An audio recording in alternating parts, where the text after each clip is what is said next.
एक महिला भक्त वृंदावन से बिहारी जी लेकर अपने घर आई और तभी बाहर से गोलू घर के अंदर आया और माँ से पूछता है कि माँ, यह कौन है? तो मैया ने बोला, ये भगवान है और ये ही हमारे मालिक हैं। अब तो घर में जब भी कोई नई चीज बनती तो सबसे पहले बिहारी जी को भोग लगता। पहले यह सब चीजें गोलू को सबसे पहले मिलती थीं। इससे गोलू बहुत चिढ़ने लगा और मन ही मन ठाकुर जी को कोसने लगा। एक दिन गोलू की माँ काम पर जाते समय बोली, गोलू, यमुना जी से मटके में जल भरकर लाना। जब गोलू पानी भरने के लिए जाने लगा तो जाते जाते बिहारी जी को कहने लगा, खाने के लिए तो सबसे पहले तैयार रहते हो, लेकिन काम तो मुझे ही करना पड़ता है। अगर यहाँ रहना है तो काम करो। कहकर गोलू यमुना जी से जल भरने के लिए चल पड़ा। गोलू जब यमुना जी में जल भरने लगा तो उसने देखा कि यमुना जी के अंदर बिहारी जी विराजमान हैं और कह रहे हैं, ला गोलू, घड़ा हम भर देते हैं।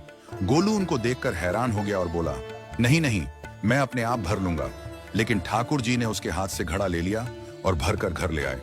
गोलू घर आकर डर रहा था कि अगर माँ को पता लगा कि मैंने ठाकुर जी से काम करवाया है तो आज मेरी पक्की पिटाई होगी।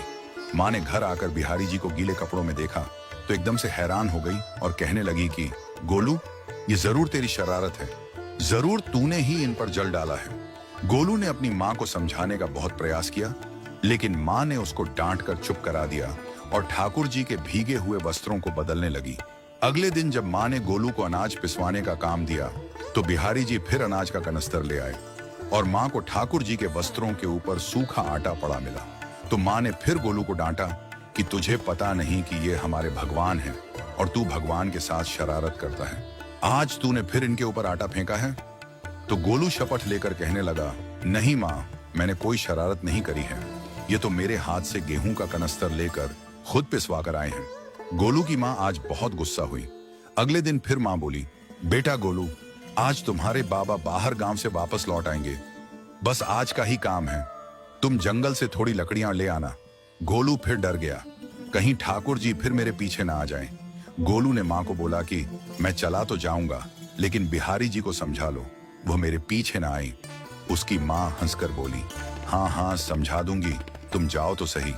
गोलू जल्दी जल्दी लकड़ियां लेने जंगल में चला गया और माँ काम पर चली गई।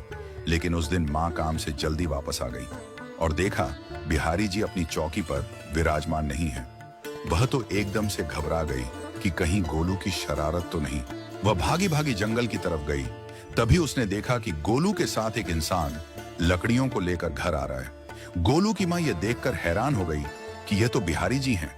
ये क्या हमारे भगवान हमारा काम कर रहे हैं? इसका अर्थ गोलू ठीक कह रहा था। वह जल्दी जल्दी भागकर ठाकुर जी के पास गई और लकड़ियां उनके हाथ से लेते हुए उनके चरणों में गिरकर रोती हुई बोली, हे बिहारी जी, ये आप क्या कर रहे हो?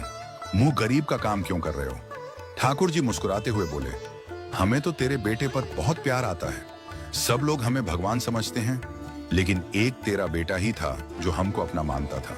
अपना मानकर वो हमें डांट भी देता था, हमारे साथ गुस्सा भी करता था, और जो हमें एक बार अपना मान लेता है तो हम उसके मान के लिए उसके ही हो जाते हैं।